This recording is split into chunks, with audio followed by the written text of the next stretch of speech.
Hello crafties, this is Sandra from Wallifire.com, and this is my vlog about being an illustrator working from home, selling my digital graphics online. And if you want to become an illustrator or learn how to sell your art online, this is the place for you.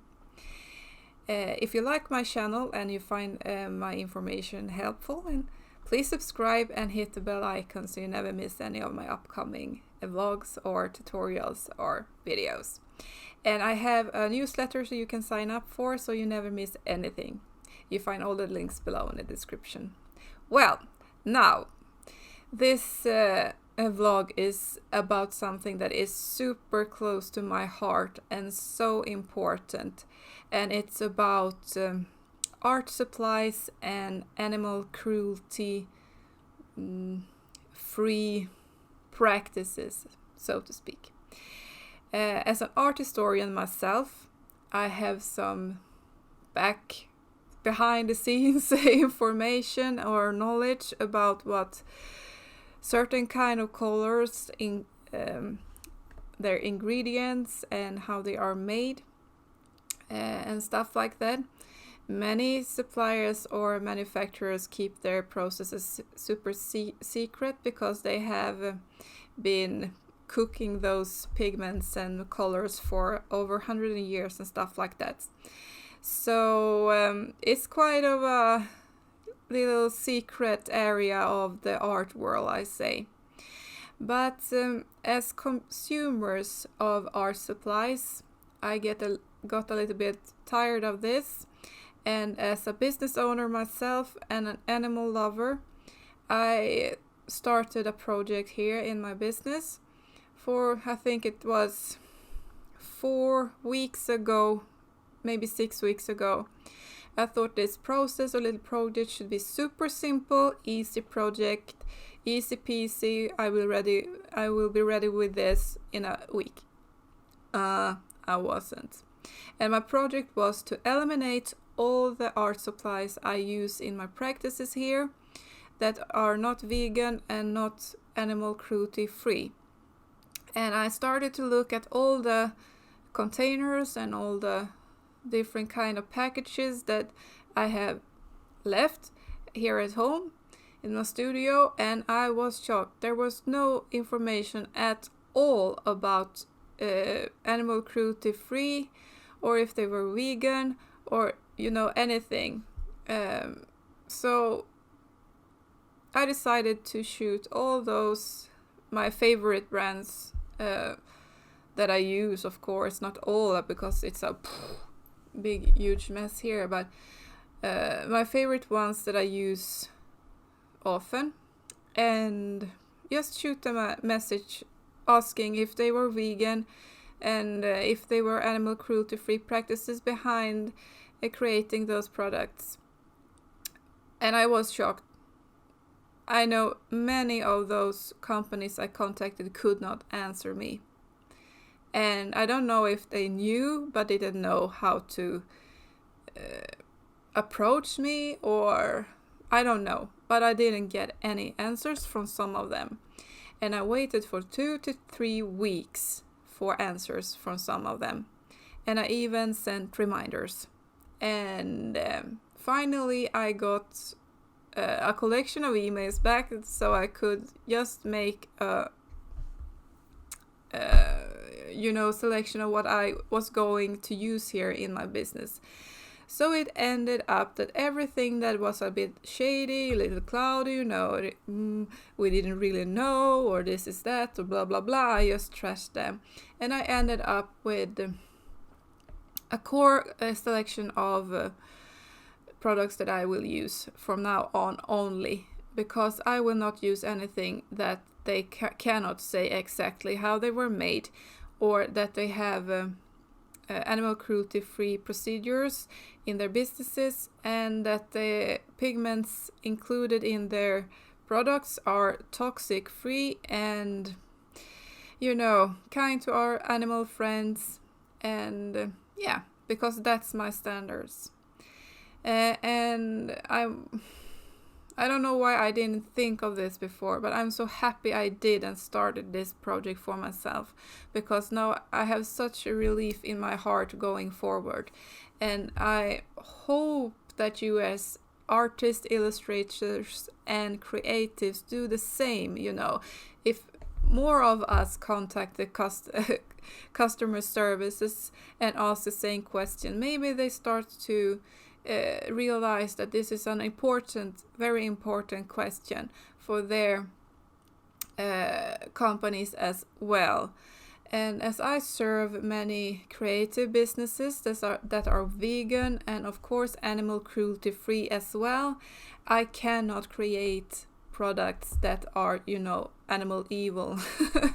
And as an epileptic myself, it's no big deal in that case, because I have a service dog that helps me in my everyday life.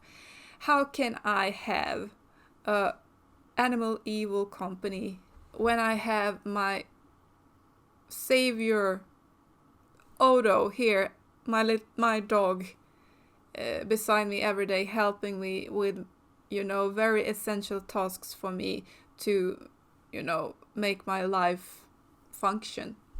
So I'm in big depth to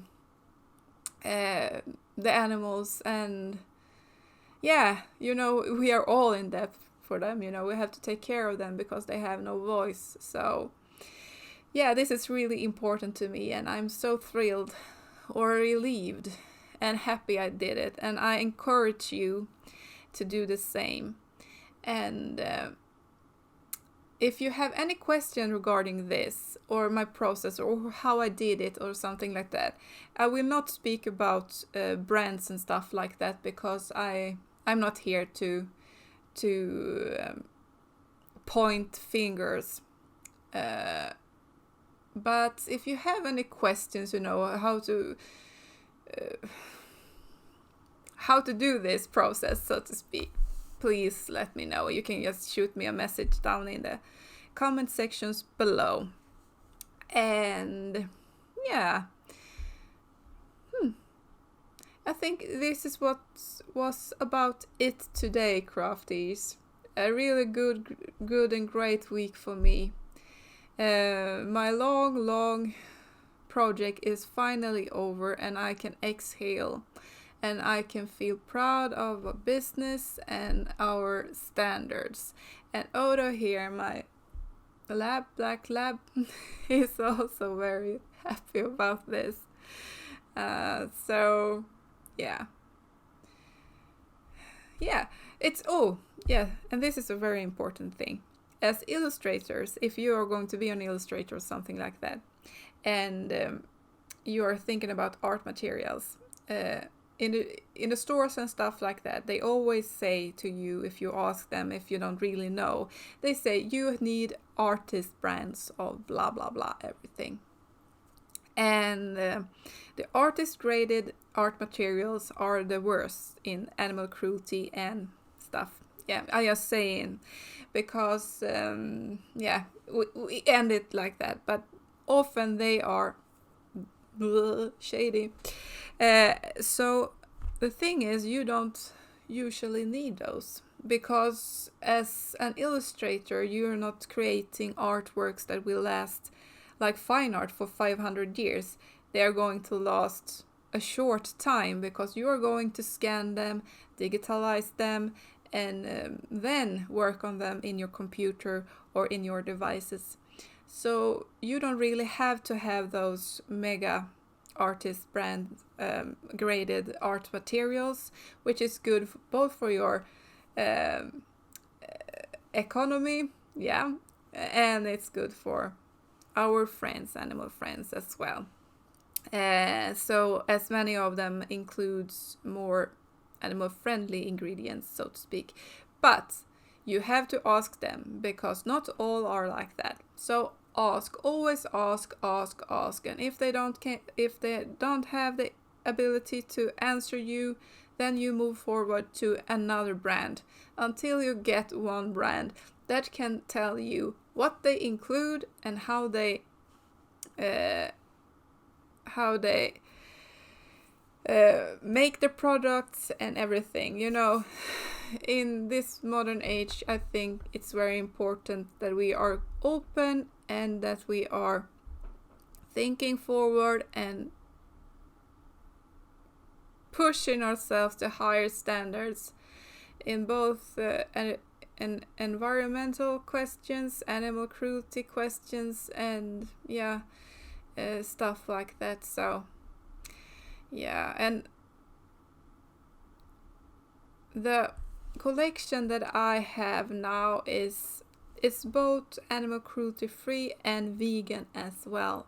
And this goes to the papers I use, to the watercolors I use, to the ink, or you cannot really call it ink, but it's ink products, so to speak, markers that are animal cruelty free as well that I use. And